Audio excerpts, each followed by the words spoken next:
Welcome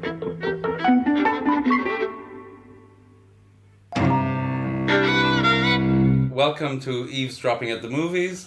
I'm Jose. I'm Mike. And we're going to talk about Love, Simon, which I dragged Mike to. You didn't have to drag me to it. I just thought from the trailer it didn't look that fun. Yes, well, so I dragged you to it. I had a good time. Oh, yeah, well, that's what I wanted to know, actually. So what do you think? Yeah, I had a good time. I think it's got its issues, but I think the issues are not with the filmmaking, they're more with certain things about representation. I think actually the storytelling is really good. I think the characterization is pretty good. The actors are very good.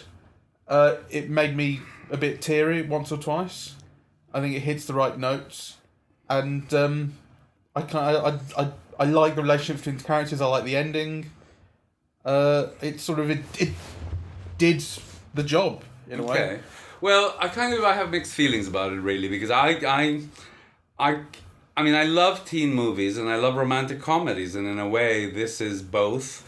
You know, the only thing that's different about it really is that it's gay, right? It's kind of, you know, the protagonist is this gay guy who's coming out and he's hiding it from his friends, and it's a very romantic story, and it's done in that vein, really. And I really very much wanted to like it, yeah, because it's kind of extraordinary to have, you know, a mainstream teen film / romantic comedy in which the protagonist is gay.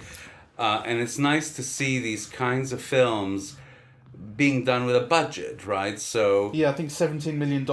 Yeah, it's kind of, it's quite a budget for, you know, for what is really a kind of a gay film. So the plot is, the premise at least, is there's this kid at school who's 17 years old, and he's gay, and that's no revelation. Like, he knows he's gay, but he's keeping it a secret from everybody. Yes. He starts this anonymous email correspondence with someone else at the school who's done an anonymous blog saying that they're gay. So, and through this, they don't know who each other are, but they kind of fall in love with each other over this email correspondence. At the same time, he's contending with how is he going to come out, or is he going to come out even, to his friends and family. And there's also this other kid who kind of inveigles his way into his life, who starts to ruin things for him by blackmailing him. He finds out about these emails and blackmails him. That's the gist of the plot. And then from here on, I guess, spoilers. Yes. So it has a kind of... It feels like any sort of teen movie you'd care to mention, right? It's quite light. It's on the more indie sort of side, the feeling of it. Something more like Me and Earl and the Dying Girl, was it? I think it was, yeah, Me and Earl and the Dying Girl. It had that similar sort of feeling to it. But I mean, it's not sort of... That's not a particularly notable thing. Like, it's on that sort of area, as opposed to being like a gross out comedy or something like that. Yes. It's on the more sort of family friendly-ish sort of side. Yes. I mean, what I liked about it, really, is that it feels supported by a budget. So it's slicker than any other film I've seen in this type before. It's got stars, you know, so Jennifer Garner and Josh Duhamel. Actually, Josh Duhamel, I was, you know, when I first saw him, I thought, who is that cute, you know, father? And then I realized, oh my God, it's Josh Duhamel, and he's great. So, you know, so it feels kind of, that feels like a kind of a support, you know, for what must have been a bit of a chance to make this type of film at this budget, really. And I think it works, though. I also think it's not particularly well done, actually. I mean, there were moments that, you know, I liked very much, and there were moments that also just made me squirm. And I thought kind of there were moments that were really off. Or actually, when you were saying, you know, the story's very well told, I actually think some things were a bit leaden and heavy-handed. I thought the whole blackmail thing, you know, for me didn't work, right? Sure. Like, you know, and I thought the character who played the blackmailer, the actor who played the blackmailer, to me really grated. Yeah, like it was slightly off-key. Okay, I mean, I felt like he was annoying. But that was his character. Like, I think it felt like... I mean, there was even a certain point where there was one sort of point right at the start where you met him where I thought, oh God, he reminds me of me. at that age. Fucking hell. And it went away. It went away, but it was the whole thing about sort of the way in which his personality was grating and kind of just by its nature kept people away, and also the fact that he wore fucking t-shirts that people can read. I did that all the time when I was that age. Oh, disgusting. And I had long, greasy, horrible hair. So like, but then there were other parts to his character which, you know, did not sort of remind me of me. Thank God. Yes. I mean, the whole thing about blackmailing another kid. And being so desperate to try and seduce this other girl, that wasn't me. No, I think that was all kind of horribly handled. I mean, I'm sure they could have come up with a different plot point, really, or done that plot point better. You know, you can't have a whole thing of, you can't have a blackmailer who's about to potentially ruin somebody else's life and then turn it into a light romantic comedy where he's courting a girl and being turned down and it's meant to be funny, because the whole horror of it, for me, overhangs all of the rest of those bits, really. I didn't feel that, I've got to say. I didn't feel it had an issue with tone there. I thought, you know, there were lighter moments and there were darker moments, but you never... I don't think the film ever sort of tried to hide the fact that what this guy was doing was horrible. But it's also like the guy... the guy is not even quite aware of just how horrible he's being, because then when it all comes out and when he's ruined the chance with the girl, because it was never meant to be anyway, and then he reveals to everyone that Simon's gay, like that's when it hits him what a dick he was being and how horrible it is, up to a point at least. I think so that there's an element of sort of not knowing, like he's so lost in his own idea of what his life's going to be that he doesn't realise how awful he's being to somebody else until it becomes real. I thought it was all pretty formulaic. Yeah. And not particularly inventively done. I feel nonetheless that it's kind of like a step forward. I can imagine, you know, gay tweens really reveling in it and it being a very meaningful film for them, because it's probably the kind of thing they never really expected to see. You always have, you know, the gay as the heroine's sidekick, or, you know, as the humorous character in the film, as part of a gang or something. But, you know, to make him so clearly the protagonist, and, you know, and to make him like, you know, the person who desires and whose desires you are made to understand, I think that's quite novel. I do feel, however, that kind of, you know, people who were complaining about, you know, how trite and so on, Call Me by Your Name will have conniptions at this, because it's just such basic filmmaking, really. Well, there are a couple of things that you made me think about there, which I want to pick up on. So the first is the idea of the audience, and I'm glad you mentioned Call Me by Your Name, because I was going to bring it up. So the idea that there's a whole kind of swathe of people who will this film is really for, and will be quite affected by it and will consider it kind of their movie. Yes. Do you think, I mean, in a way, I think the film is a lot more accessible, and that makes it valuable than Call Me by Your Name? I agree. I mean, I think the film, to me, seems directly aimed at young gay boys and young girls. Yeah, that seems to me to be the core audience for this film. So, and that is a very different audience than the audience that, you know, I felt was addressed by Call Me by Your Name, which is really like an art house audience. Yeah. And the general one at that. I'm not sure there was a specific gay address in it. Or there is to a degree. Well, I think Call Me by Your Name maybe doesn't have a specific address, but it will speak to people of different generations and different cultures in different ways. It did. So I mean, kind of you and the guys of your age who you've been friends with for a long time will have reacted to that film as sort of, I mean, it's set in the early 80s, right? So there's a kind of whole history that comes with early 80s, pre-AIDS. That's right. Sort of a much more homophobic society back then, which you brought to it, which someone younger would not have. Yes. And actually, one of the things that I want to say, just while we're talking about this, so I have mixed feelings about Love, Simon. I mean, I kind of liked it, but I also feel, you know, that as a teen film, it's far from being the best, or, you know, even a particularly sparkling example of it. On the other hand, I'm very, very glad to see it, and I was very glad to see it. And I'm also very glad to see it in conjunction with all of the films that have come out this year that feel addressed in some way to a gay male audience. And I'm speaking here roughly about, things like Moonlight, not so far, what was the British film as well? I don't know. God's Own Country, which was marvelous. But also there was, the film about the miners, and early gay activists in support of the miners. It's now escaping me with the Pride. Pride. That's about 2014, I think. But okay, yeah. So Moonlight, Pride, God's Own Country, Beach Rats, Call Me by Your Name, just a few days ago I saw 120 beats per minute, and I'm sure I'm missing things. Blue is the Warmest Colour, addressed to a female audience. That's right. Blue is the Warmest Colour, which was fantastic.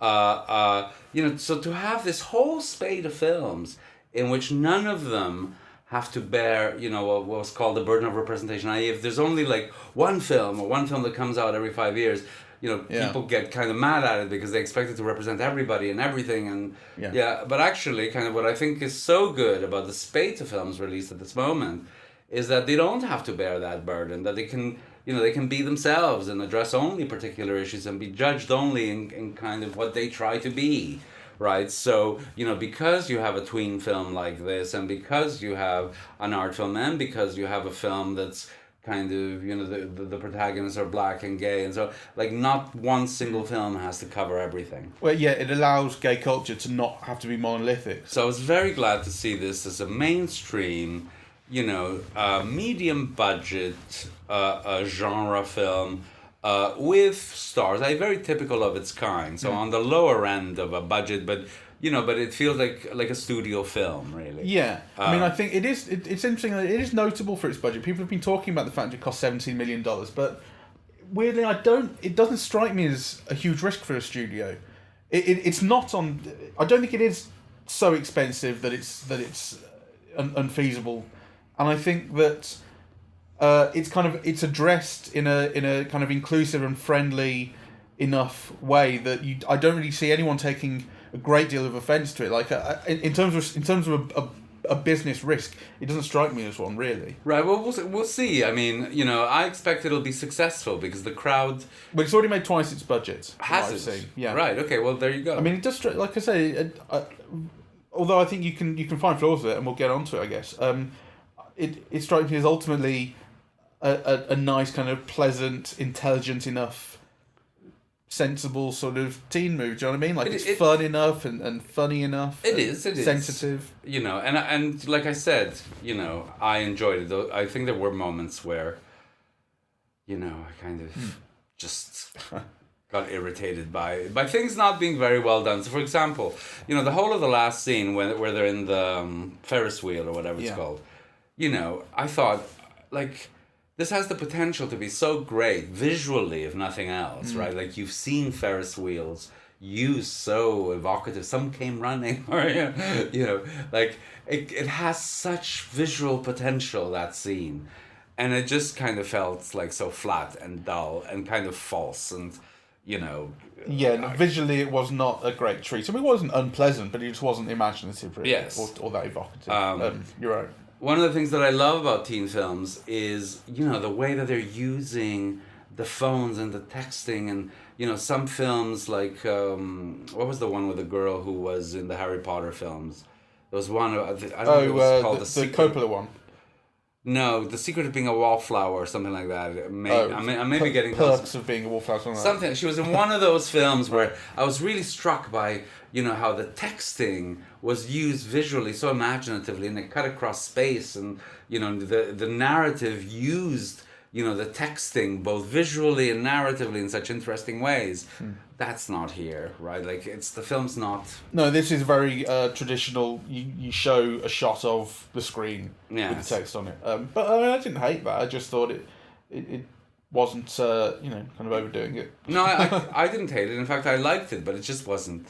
Yeah, it wasn't like special or sparky or anything. But I didn't mind that, to be honest. Okay. I didn't feel like it was lacking. Yes. in that respect. I thought what was interesting for me and unusual, and I could see that there's a policy behind it, is the casting, right? So, Nick Robinson is Simon, and I thought that was an interesting choice because he's not particularly handsome, and you don't get a sense of like a new star because He's no Timothy Chalamet. He's not a Timothy Chalamet, but he's cute enough. Like I think he looks. No, but I think actually that might have been a policy to cast someone who's quite good, but who's quite ordinary looking. So, the quite ordinary everybody could be a gay person. Right? Well, he certainly has to have that sort of.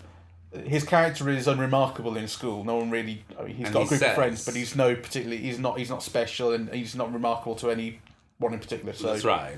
That's sort of. There's a remark made about him being eighth choice or eighth best, right. or So the sense of ordinariness of is I think part of the film's deliberate kind of message it's trying to get across, right? That he's just an ordinary person, right? And actually that's built into the film. You were Simon before and you're Simon now, right? Like it's just you can be more fully yourself, but you're ordinary. But I actually wish that the film had cast somebody with more star quality. I mean that's what makes it. That's what puts it on that sort of.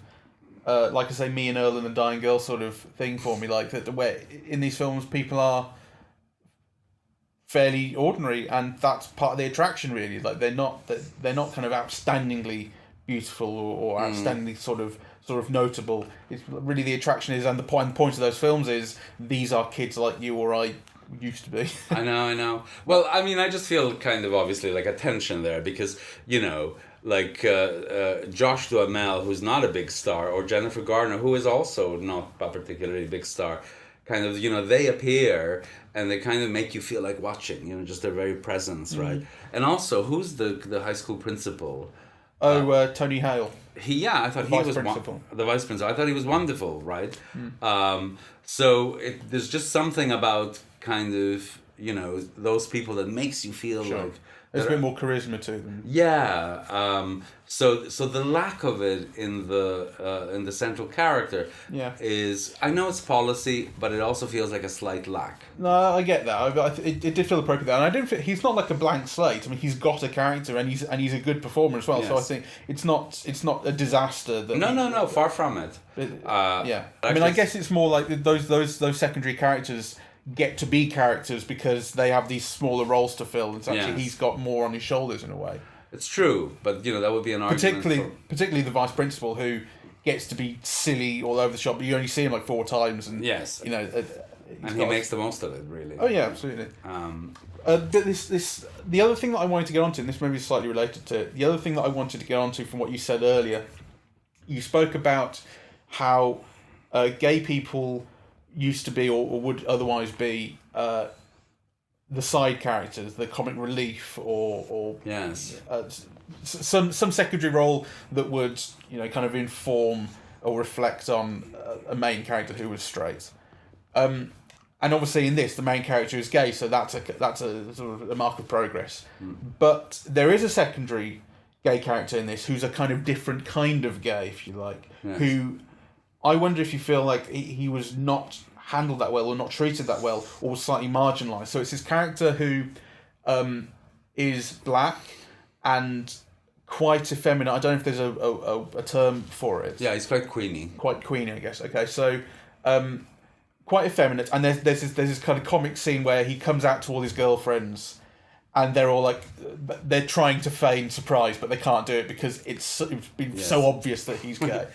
And you see him get bullied every now and again. There are these two kids who pick on him particularly, who are kind of jockey sort of types, who take the piss, and he sort of kind of like, he dismisses them and he whatever claps back or whatever the term is, sort of with some wit and sharpness of tongue. He tells them to fuck off basically, and you see your main character sort of in the background, kind of sort of hiding, slightly cringing maybe, but then also being kind of impressed that this other character is able to stand up and be openly gay. But I do feel like he's not a comic relief character. You don't kind of laugh at him because he's so flamboyant or anything like that. That's not it at all. But there's a point where the two of them are sat together. They've been called to the principal's office because they've had sort of coming together with the homophobes. And they're talking to each other. And I guess I wanted more from that conversation because there's a line where your main character says to the very flamboyant guy that it's so easy for you being gay.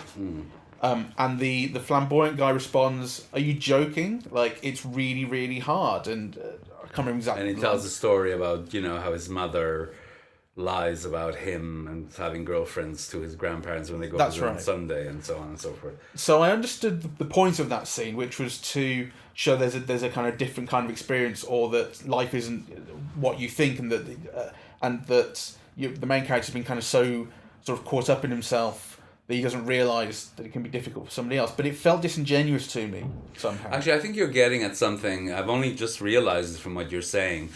But I think what you're pointing to, which I agree, is that actually the film is setting up a hierarchy of gayness, right? So the function of that black queeny character is to shore up the normality of the central character. Yes. And in doing so, it's creating a hierarchy. So, you could be gay and normal and be like Simon, and that's so much better than being like a queeny black gay kid who gets bullied and is made fun of. And like it does set. You're right. Well, what strikes me about it, thinking about it, is it sort of seems kind of brave or whatever to do this kind of teen movie about kind of realizing who you are or coming of age. But with a gay guy, but then actually you kind of, I think that, and maybe Calling by Your Name was a similar sort of thing where again the gay guys are quote unquote normal, like they're not flamboyant, they're not kind of obviously gay to the outside world, and I think you're meant to sort of think, that homosexuality, there's such a stereotype of flamboyance around homosexuality that you kind of don't realise that gay people cannot be flamboyant and can just be like anybody else. And, but actually, wouldn't it be much braver to do a film like this where your main character is really different, like visually and kind of behaviourally different? I think you're right. And actually, the film wants to have it both ways because, of course, the thing is that Simon is in love with this guy who he doesn't know what he looks like, and he thinks it could be several people. And at the end, that person is revealed, as this mixed race guy who's Jewish and gay. So, he's black, Jewish, and gay. Yeah. And so, and that is the object of desire. Except you haven't seen him be the object of desire, really. That whole plot point is shot as a revelation, right? Like, who that blue is could have been one of a number of people, including him, until the film cheats and makes you think that it's not the guy who it turns out to be. Yeah, he suspects him at first, and then he sees him at a party drunk in a bedroom with a girl. And you think, okay, it's not him then, but it turns out later that was just a drunken thing and it was him. So let me just clarify. So the film, I think, does set up a hierarchy, actually. Though, it's kind of very gentle, and it kind of is trying to show a diverse way of being gay. Nonetheless, it's all about kind of normalizing it, right? I mean, you do wonder what kind of RuPaul, would have done in a film like this. It's almost like there's no place for a RuPaul or someone who even likes RuPaul in this film, which is a shortcoming in the film. So I think, the range of representation, the film tries to show a range of representation and tries to be sympathetic to all of it, but nonetheless the effect is of a hierarchy in which the white middle class, straight acting in quotation marks boy is, the ideal, really. Then I also don't like the way that the film cheats you. Yeah, that kind of, it takes you through all of these possible people of who it could be, and then it cheats on the narrative. I didn't like that. So I didn't like that aspect of cheating. I didn't like the final set piece. And the other thing that I didn't like is once he's outed, all his friends get angry at him and drop him. And I didn't like the way that was handled either, Because the reason that they drop him is because so he's been blackmailed by this guy who has the screenshots of his email conversations. He wants to keep that secret, so he says, "Okay, what do you want?" And the guy says, "I want you to help me get with this girl." And in order to do that, the main character has to sort of fuck with his friends' relationships in order to engineer it so that this guy can kind of get in. Once it's all revealed that that's what was happening, they feel very betrayed. Yes. Which I think is fair enough up to a point. But then there is this kind of... He does try and explain, this is what was happening to me. Yes. It gets very difficult. It gets very difficult, and I wish it would have gotten more difficult and a bit messier. But I also think that the film doesn't take an opportunity to make a point with that. Because, the thing is, kind of, the kid is being blamed personally for something that is acted on him socially. If the closet didn't exist, if there was no homophobia, these situations wouldn't arise. So actually the friends are blaming him for something that he's really victim to. And I think the film could have done much more complex things and interesting things. That's true, actually. That's a really good point. I mean, it's very clean, the way that they kind of feel betrayed by him and then sort of forgive him and work out their relationships. But it that all happens pretty much behind the scenes. It's very clean on the surface, and actually there's real meat underneath that. What you say about him being victimised or something that he's already a victim of, being blamed for something he's already a victim of, is a really interesting idea. Yes. And actually it's something that the film could make something of. It doesn't, though. But it doesn't. I mean, the film has a few good lines. I loved the drama teacher. I loved the principal or the vice principal. It's got a few good jokes around it. And I did love aspects of the characters of Jennifer Garner as the mother and Josh Duhamel as the father. Though there were also moments that I found I both loved them and they were cringy, if you know what I mean. Yeah. In what way were they cringy to you? Well, I just kind of don't think they were very well done. So the thing about the Josh Duhamel character, I loved the concept of him. Yeah, that he was, that he actually was. He's a bit of a softie. He's a softie. He's over emotional. He loves his kids and lets them know, and he's almost like too much. Yeah. So, and that could have been like such a wonderful comic premise. But on the outside, he builds himself as more kind of rugged, and he's always making crude jokes to his son. Yeah. About who you've been masturbating and looking at girls' pictures and all this sort of stuff. Yeah, trying to forge a friendship with the son and trying to make him feel that he can talk to his father about those things. So obviously it's having the opposite effect. I just think there were much more comic possibilities in that. Sure. And that actually... I found aspects of it cringy, really. There were three particular moments to me where the kid chooses to come out as gay. So he comes out as gay to his new friend, because she's been at school for like 3.5 months. So he comes out to her in a car, and then later on he says to one of his oldest friends, he says, "The reason I could come out to her and not you was because I didn't know her very much." That's right. Which actually, that spoke to me, because I remember a friend of mine from school who came out as gay to us not long before we left school, for a couple of months before we left school. And I think some of us had kind of suspected it. Certainly no one was completely surprised, and no one cared. But and then he sort of went off to university and sort of embraced a very different kind of lifestyle that he hadn't at school, which to some of us, I think, felt... betrayal is a strong word, but it felt like he'd sort of left us. Do you know what I mean? Mm-hmm. But then, kind of looking at it from that other perspective, I guess what this moment in the film made me think of was that, well, no, like the fact that something is new means that you get to embrace this different part of yourself and present yourself slightly differently, sort of discover who you are slightly differently. Like, I kind of get why he never did that at school with us. Yes, and also I think, those things are fraught because, the risk, and the fear is that of rejection. So obviously the people who you love most are the people who it's harder to talk about, because there's a greater risk in a way. So that aspect of the order of who he comes out to. Yeah. And when he talks to his oldest friend, and they kind of, this is after he's been publicly outed, and they're kind of reconnecting. And this is when she says, "Why couldn't you ever tell me? Because I've known you for such a long time, it would change everything." But then she says, "Tell me about this boy you're in love with." Yes. And to help me kill the old you. Yes. And he says, "Well, you don't have to kill him." And he's like, "I'm cutting you up with a mental machete."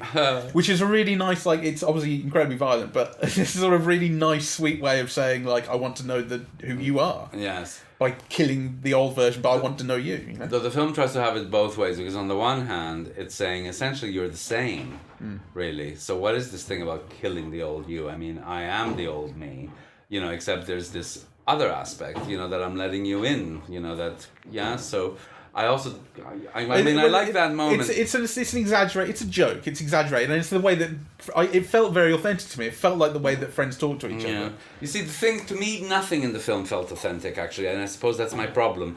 I think it's kind of like a glamorous wish. My view of romantic comedies at the moment is, that except for some, like Frances Ha and things like that, but the mainstream one. I remember saying this about.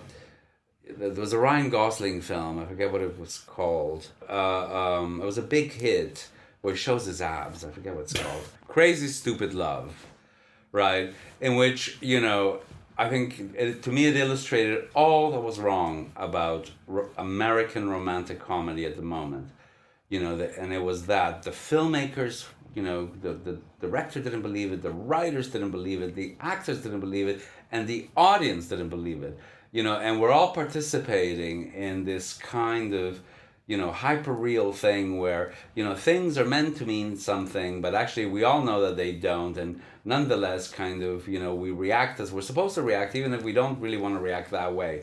So, kind of, if you see, like, Lubitsch or Shop Around the Corner, like, everything is funny, but actually you also feel a sense of people feeling love and pain and getting the wrong thing and misunderstanding, and there seems something at stake in it. Whereas actually in these films, it's like in a bubble of disbelief. It's almost like projects engaged in bad faith, really. Now, Love, Simon comes out of a very good place. I'm sure it's it's significant to the filmmakers and the people involved and so on. But actually, in terms of how coming out is, how being a teenager is, how coming out in high school is, how your first romance is, how, this is all, kind of, at best it's wish fulfillment, and at worst it's just bad faith, really. Like, no, it's not like that. It's nobody's experience. It's like, it might be the way that you wanted it to be, but it's not. But so it does have that kind of glamorous, should have been, wish it could have been, It does feel more like wish fulfillment to me than bad faith.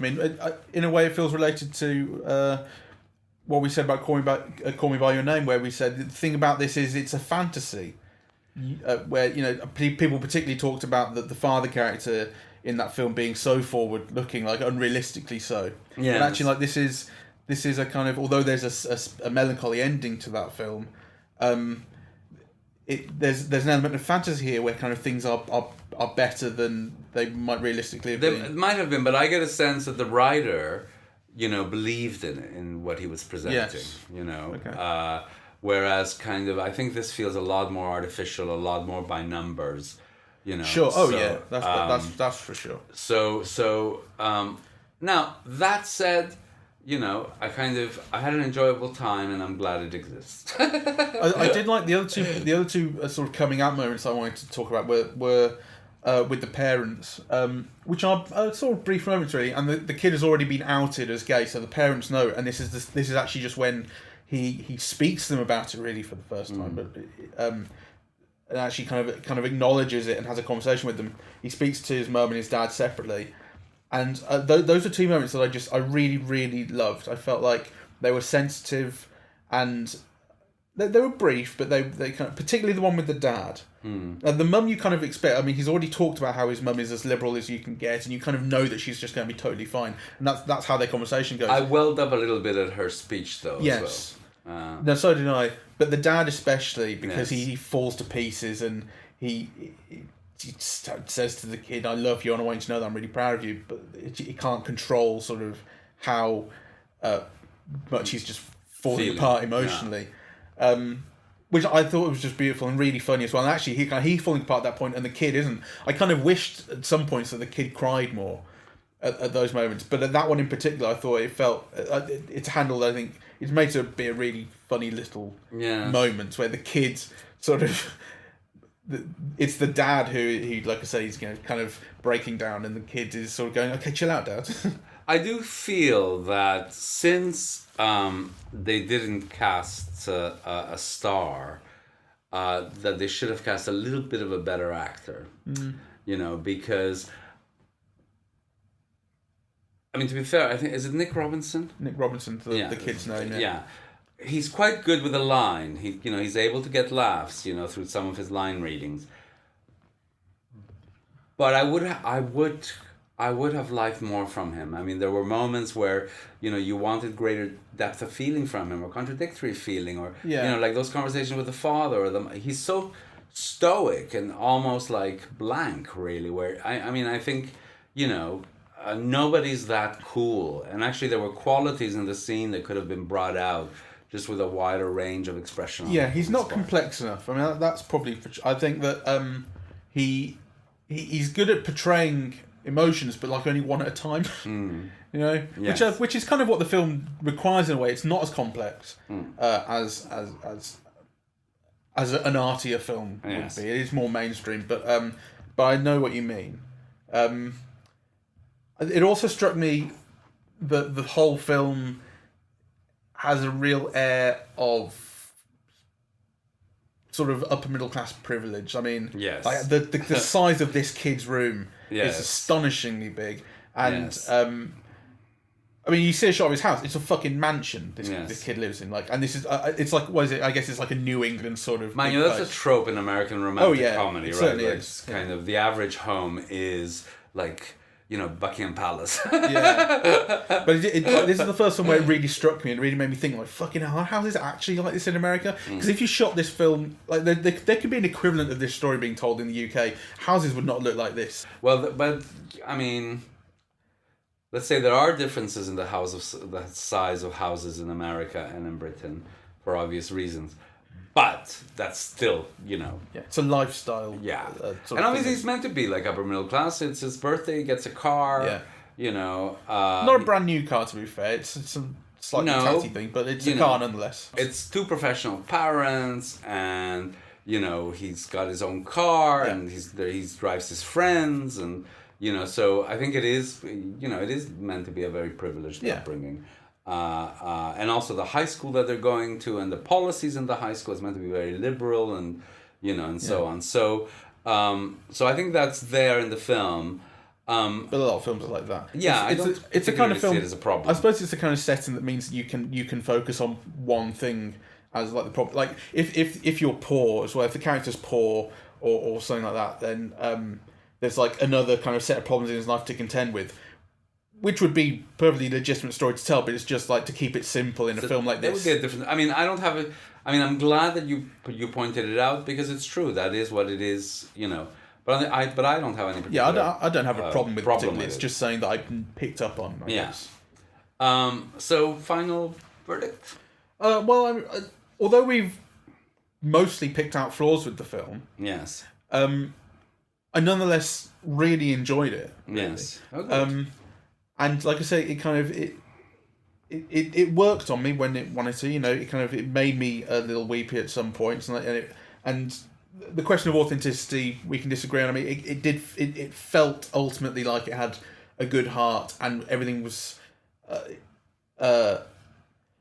aiming sort of in the right direction, even if I agree slightly with. Failed here and there. Yeah, no, I think about the aim and the good heart, I agree with. The execution, I have, I think it's not very well done. But However, it is also very mainstream. You've got to keep that in mind. Yeah, it's very mainstream. And actually, I suppose my own final feeling is that it's a film that's not aimed at me. It really is aimed at, gay teenagers and young girls, and I almost have no doubt that they will love this and that it will be a meaningful film for them. I think so. In some ways, it's rather like A Wrinkle in Time, which we saw the other day, which we said about that, or I said about that at least. Like, isn't it good that young people of colour have a rubbish fantasy film of their own? Yes. And this is not rubbish. This is better. But nonetheless, it has that kind of feeling of like, isn't it nice that gay kids have a similar film of their own? Yeah, no, that's true. In that respect, I agree. Yeah. All right. Well, we're on Twitter at Eavesdrop Movies. We're on Facebook. We've got a website, eavesdroppingatmovies.com, which is just all the episodes. Obviously, we're on iTunes and SoundCloud.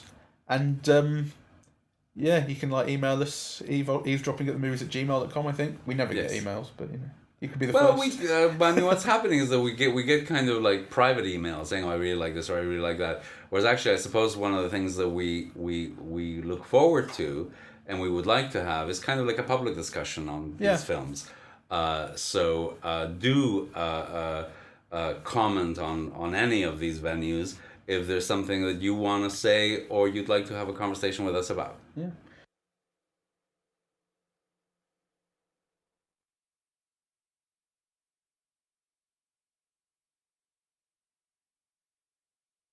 Did you feel it lacked someone eating cum out of a fruit? Bear in mind it's a 12A. No, like, and maybe I should have talked a little bit about this because the thing is, if you want, we're still recording. Well, I love teen films. I love 10 Things That I Hate About You and Cruel Intentions and so on, and I think they're funny and they're glamorous and they're sophisticated, right? And they're much better than this. Sure. Right? So, and yet they're all within that vein, like, that kind of budget, people who are about to be stars but are not quite yet, or people who were once stars but, are no longer quite shining as much, right? These are the films where people like Reese Witherspoon and Heath Ledger made their start and so on, right? So, but I love those films. I just think this one, it wasn't as complex enough and it wasn't as witty enough, really. I think there were dimensions to the story that were not dramatized and filmed properly. Like, could have been better. Yeah, I think that there's a possibility it will go down as some people's favourite film, but that'll be because of the representation as opposed to the actual quality of the filmmaking and storytelling. Right. That's right. Or even what it does with genre, Yeah. It's not the best example of its genre. Though if you look at it as a gay coming out teen film, I can't really think of another, so this has to be the best.